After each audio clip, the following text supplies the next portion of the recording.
It's definitely no sloth though. It's a all-wheel drive twin turbo V6. It's a 3-liter engine, dual overhead cam, so it moves pretty well. I want to say these ones make around 300 horse stock, and I don't really have any crazy plans for this other than just like replacing the turbos because they're getting old. They're just over 80,000 miles now, and doing, you know, like I said, timing and put a new clutch in it and just kind of keep it and have a little bit of fun with it. This is a little bit out of my price range at the moment to start throwing a ton of parts at, but I can always kind of keep it nice and keep it running, have a little bit of fun with it. I still need to put the timing covers back on, but I mean,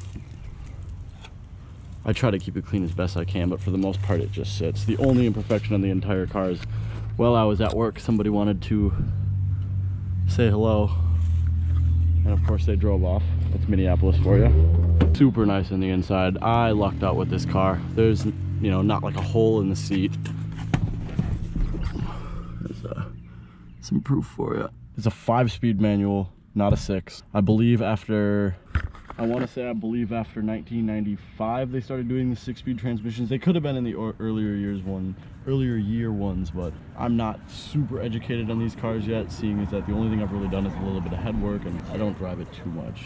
But other than that, it's a pretty cool dash. I really like the gauges over here. I know a lot of people like the pillar gauges on these things, but I think if I ever go to like an air to fuel ratio or put a better boost gauge in here, these ones tend to be off by a few PSI. I will keep them in the stock locations simply because I like it.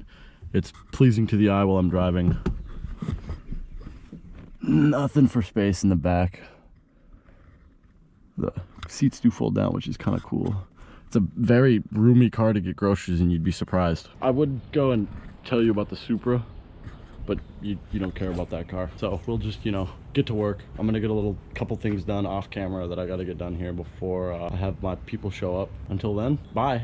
So yeah, that's just a little bit more information on the cars. I'm sure you guys have seen them in the backgrounds of the first couple of videos and we're like, what the hell, why are you guys working on a piece of shit truck and a piece of shit Honda? Right now, these are things that just kind of got to get done. The truck, we weren't really even trying to do as well, but it started knocking on, I want to say, the #1 cylinder. So we had to pull it all apart and redo that. And this, like I said, started to give me a little bit of trouble, so I wanted to address it then. And I didn't get any time to film it. We've just been busting ass on this. So I haven't had time to do any of this other stuff. And the Supra needs a transmission now, and the automatic, the A340E that's in there, I believe that's what it is, the transmission code is just going to shit. From what I heard, they're pretty stout transmissions, but obviously that one isn't. So gonna put a true transmission in it, a real transmission, as much as you'd want to consider a W58 not to be a real transmission. It works, it fits, it's cheap. I can beat on it with low horsepower and hopefully it won't fall apart. I'm talking to a guy right now on Facebook Marketplace. Hopefully should pick it up here pretty soon, but I gotta wait for him to get back to me, of course. He's been kind of a sloth about it, responding to me days after I've hit him up, but it's the only one that I've been able to find that is still like in a car that I can see run before he pulls it. So that's kind of a plus. I don't really like buying motors or transes without knowing anything about them. I hate going to junkyards for shit like that. And sometimes you get lucky, but a lot of times you get burned and you buy something that sucks. And I don't want to do that. I don't have the money for that right now. If that happens, it's a huge stall on what I'm doing. So I'm really trying to avoid that. That's that. That's that. And like I said, I got to get some work. You can't see it, but there's a 2nd gen RX-7 over there. Cool. Maybe we'll walk over there and go show off some random person's car. I'm sure you can't see it for shit in the video, but it's over there. It's a Mark. Well, I guess you wouldn't call it a Mark II, a 2nd gen RX-7. Mine's cooler. I like mine more. A lot of people will fight me on that. A lot of people have argued, oh, 1st gens aren't really that cool. You should have got a 2nd gen. I don't know. I personally see more 2nd gens. I see more 3rd gens than I see 1st gens. So for me, yeah, owning something like this is really cool simply because at least I don't see them all the time. I didn't even know what this thing was when we first got it. My brother actually first bought this car a long time ago. Probably 5 or 6 years ago, maybe longer, and had it for a while. Ended up not really wanting a rear-wheel drive car, ended up buying a Subaru, and I got this off of him. It just kind of sat in the bushes, kind of started to like rot away in a couple places, and they were gonna sell it, and I said, you know what, motor's going to shit, everything in it's going to shit. I'll take it off you guys and do something with it. And granted, I said that probably 3 years ago, and this is where it is. You know, it's kind of how shit goes. But I'm hoping soon here we'll start to make some crazy headway on it. For a while, I didn't do anything, and it just sat in my driveway with vines over it. I went to go start it up, and believe it or not, the 13B that was in this started up first rotation. It fired right up, idled just fine. It was blowing a little bit of smoke, but I figured, you know, shit, it's a rotary engine that's been sitting for 3 years, probably normal. I put the clutch in, I put it in gear, and I went to move, and the whole car stalled. So, yeah, dead rotary. And seeing as that I don't have the time or the money to rebuild one of those damn things, I sold it. Motor and trans. Forever. So don't hate me when this has a V8 in it. I think it'll be cool. So fuck you. So another thing that I wanted to bring to this channel and address is that we skate around here. And I'm gonna do some skating because they're dragging their ass, and I have everything done and ready. Motor's like literally ready to go in the car. I've got all the shit on a table, you know, tools all ready. I got some Monster because I'm Kyle. What the hell else? And I got a camera. I've got you guys. Probably sitting there bored as fuck. Like, I don't care. Stop talking. Shut up. So we're gonna skate. Yeah.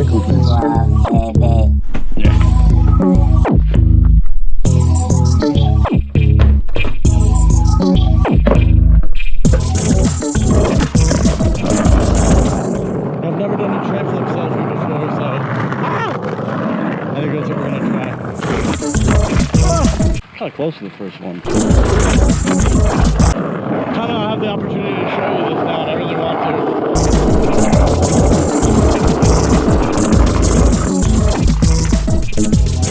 This thing is fucking sweet. I gotta figure out who owns this thing. I can get him to stop by the garage. Cause that's badass. Dude, I got one too, bro.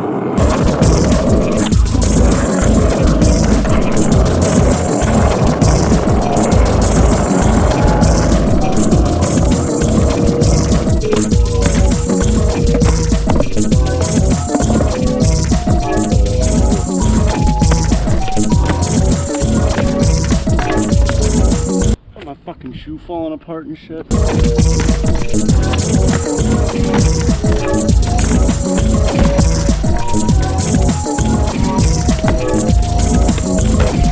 That's it, I guess. I fell in love with cars. I kind of found my home in building, tinkering, going fast, you know, having fun. And I know it's a lot of hard work, a lot of serious work, but you know, it's what I love, it's what I do. You know, there's a huge passion behind it. It's what keeps me happy. So you guys will probably see a lot of things that we do on this channel that are cringe-worthy. You know, we're not all master mechanics. I've been working on cars for, you know, 3 or 4 years now. So, you know, we know what we're doing to get the job done, but might not always be perfect or up to standards. But it'll be a giant learning process. You know, we'll get better at it as we go. You know, as these cars start to develop and things actually start to happen, we're going to do our best to try to get things rolling, keep things going, keep creating content, but show you guys what we do, what, you know, happens around here on a daily basis, because it gets pretty wild. Hopefully some of these guys will show up here pretty soon. If anybody's wondering about this, not mine. It's a buddy's of mine. It's his first car.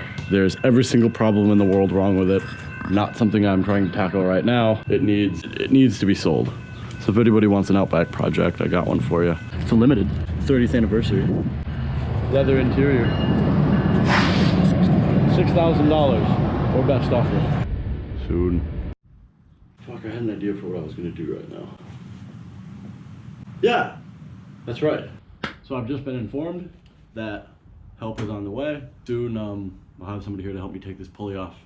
So you guys will get to see a little bit of a time lapse of that, get the motor prep to get put in the car.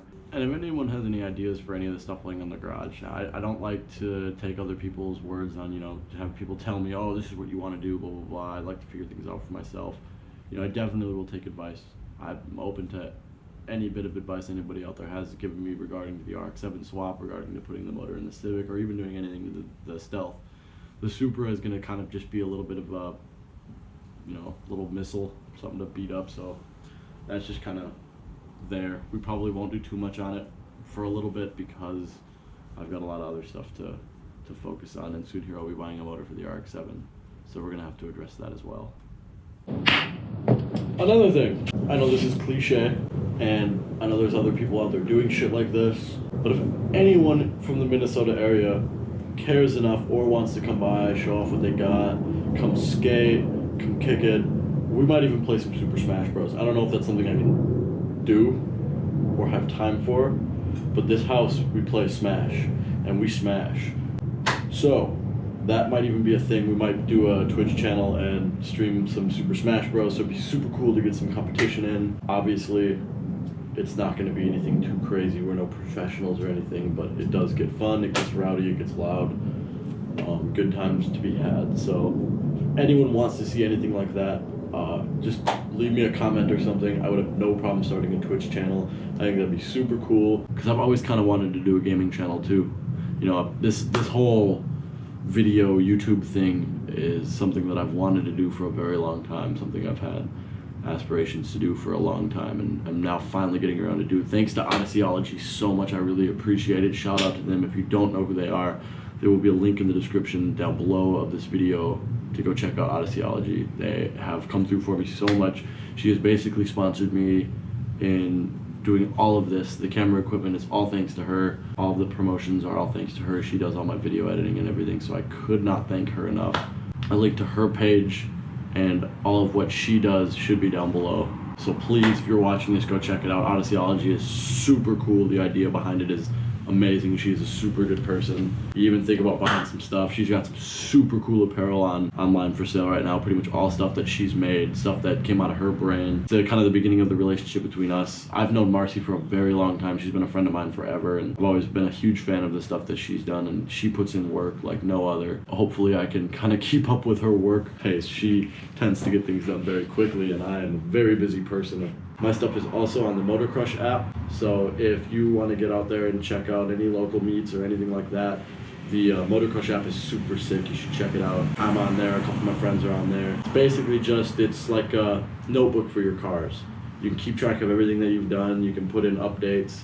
You can put in stuff that you've done to your car, little like tidbits here and there, even if it's just like, oh, I cleaned my car today.